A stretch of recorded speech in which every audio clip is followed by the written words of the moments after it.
السلام علیکم۔ شروع اللہ کے نام سے جو بڑا مہربان نہایت رحم کرنے والا ہے۔ صبح کا وقت تھا اور میں اپنی بیوی کے ساتھ ٹیبل پر بیٹھا ناشتہ کر رہا تھا۔ آج میں نے تہیہ کیا تھا کہ اس کو سارا کے بارے میں بتا کر رہوں گا۔ 3 مہینے سے ایک لڑکی سارا میری زندگی کا اہم حصہ بن چکی تھی اور میں ہر روز اس کے ساتھ وقت بتاتا تھا۔ میں سارا کے ساتھ اتنا خوش تھا کہ میں نے سوچ لیا تھا کہ اپنی بیوی کو طلاق دے دوں گا۔ بہت دنوں سے مسلسل کوشش کر رہا تھا مگر اس کو بتا نہیں پا رہا تھا۔ بس آج ضرور بتا دوں گا، میں نے فیصلہ کیا۔ میں بولا، بیگم بس میرا تمہارا ساتھ یہیں تک تھا۔ میں اب کسی اور کو تہہ دل سے پسند کرتا ہوں اور ہم دونوں شادی کرنے جا رہے ہیں۔ میں تمہیں چند دن میں طلاق دے دوں گا۔ میری بیوی آہستہ سے بولی، کیوں؟ میں نے آگے سے کوئی جواب نہ دیا تو ایک دم غصے میں آ گئی اور کھانے کا برتن نیچے پھینک دیا اور اٹھ کر اوپر اپنے کمرے میں چلی گئی۔ میں نے سوچا کہ میں نے بالکل صحیح فیصلہ کیا ہے۔ میں سارا کے پاس چلا گیا۔ شام کو میں نے گھر پر وکیل بھیجا جس نے میری بیوی کو بتایا کہ طلاق کے بعد اس گھر کی مالک وہ ہوگی اور میرے بزنس کے 30% شیئر بھی اس کے ہوں گے۔ میرے وکیل نے فون کر کے مجھے بتایا کہ آپ کی بیوی نے سب لینے سے انکار کر دیا ہے۔ مجھے کچھ سمجھ نہ آئی۔ رات کو میں گھر لوٹا تو دیکھا کہ میری بیوی کمپیوٹر ٹیبل پر بیٹھی کچھ لکھ رہی تھی۔ میں نے دھیان نہ دیا اور سارا کے بارے میں سوچتا ہوا سو گیا۔ صبح اٹھا تو میری حیرت کی انتہا نہ رہی۔ دیکھا کہ میری بیوی ابھی تک ٹیبل پر بیٹھی کچھ لکھ رہی تھی۔ میں پاس گیا اور پوچھا کہ کیا کر رہی ہو؟ بولی کہ آپ مجھے طلاق دے دیں گے مگر میری 2 شرطیں آپ کو ماننا پڑیں گی۔ میرا دل پگھل گیا۔ میں نے بولا، اوکے، پرومس، وعدہ۔ اس نے بتایا کہ ایک تو آپ مجھے 1 مہینے کے بعد طلاق دو گے، تب تک ہم ایسے ہی رہیں گے کہ ہمارا بیٹا سمجھے کہ ہم میاں بیوی ہیں، کیونکہ اس کے اگلے مہینے ایگزام تھے۔ دوسرا، آپ روز صبح مجھے کمرے سے اسی طرح اٹھا کر ناشتے کی میز پر لے کے جاؤ گے جیسے شادی کے پہلے دن لے کر آئے تھے۔ پورا 1 مہینہ! میں نے سوچا کہ کتنی پاگل ہے، میرے سے کوئی پیسے، گھر، بزنس بھی نہیں قبول کر رہی۔ اس کی معصوم 2 شرطوں سے کیا فرق پڑ جائے گا؟ سو میں اس کی بات مان گیا۔ پہلی شرط 1 مہینے کے بعد طلاق، اور دوسری روز اس کو اٹھا کر میز پر لے جانا۔ اس کی پہلی شرط کافی ٹھیک تھی کیونکہ میرے بیٹے کے پیپرز 1 مہینے بعد تھے۔ ہم دونوں اس کی بہتری چاہتے تھے۔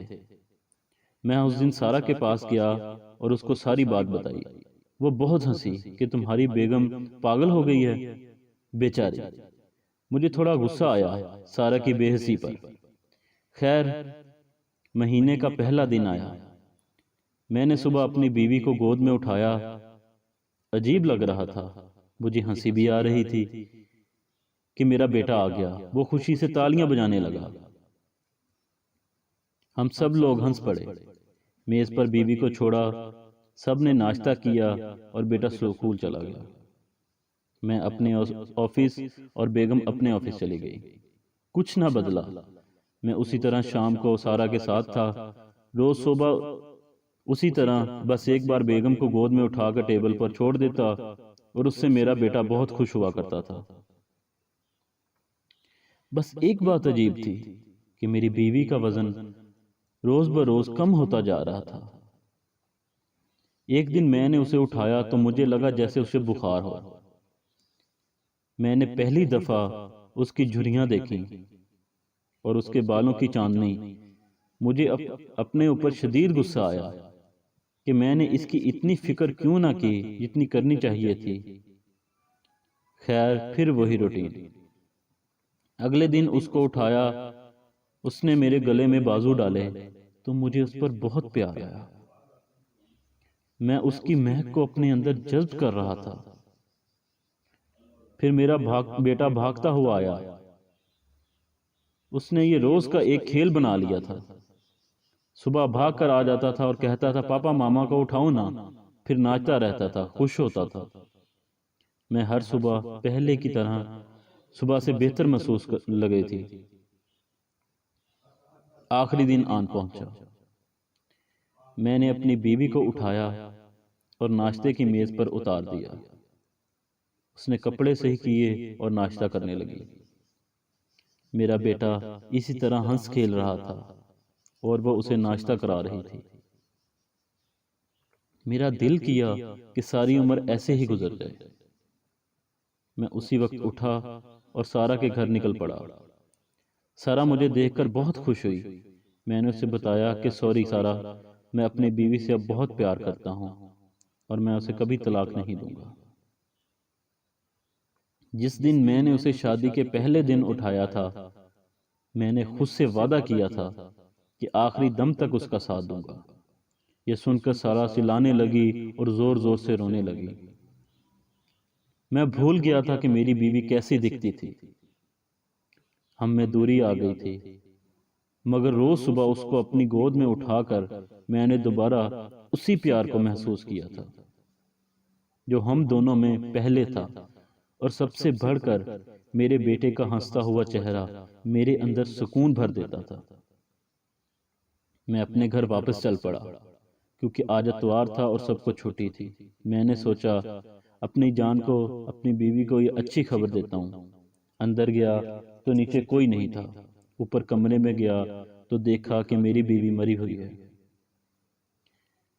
میں بچوں کی طرح رونے لگ گیا۔ کچھ دن بعد معلوم ہوا کہ وہ سب کچھ جانتی تھی۔ اس کو کینسر ہو گیا تھا اور وہ مجھ سے چھپاتی تھی، صرف ہمارے بیٹے کے لیے۔ وہ چاہتی تھی کہ ہم آخری مہینہ ساتھ گزاریں تاکہ میرا بیٹا ہمیشہ خوش رہے اور یہ سمجھے کہ اس کا باپ اس کی ماں سے بہت پیار کرتا تھا۔ وہ صرف ہمارے بیٹے کی خوشی کی خاطر صبح گود میں اٹھانے کا بولتی تھی۔ آج میرا بیٹا بڑا ہو چکا ہے اور بے حد کامیاب ہے۔ وہ یہی جانتا ہے کہ اس کے ماں باپ میں بہت محبت تھی۔ میں اپنی بیوی کا یہ احسان کبھی نہیں چکا سکتا۔ وہ مجھے بہت یاد آتی ہے۔ مکان، گاڑی، کپڑے، جوتے سب معمولی چیزیں ہیں۔ رشتوں کی قدر و قیمت ان سے کہیں زیادہ ہے۔ مکان، پیسہ صرف خوشی تب دیتے ہیں جب ان کو ساتھ بانٹنے والے گھر والے ساتھ ہوں۔ یہ بذات خود صرف ایک پرمسرت زندگی کا ذریعہ ہے۔ خوشیاں ان سے ملتی ہیں کیونکہ یہ ہماری زندگی کو آسان بناتے ہیں، لیکن صرف ان چیزوں کے ساتھ خوشی کو منسوب کرنا بے وقوفی کی انتہا ہے۔ جزاک اللہ، خدا حافظ۔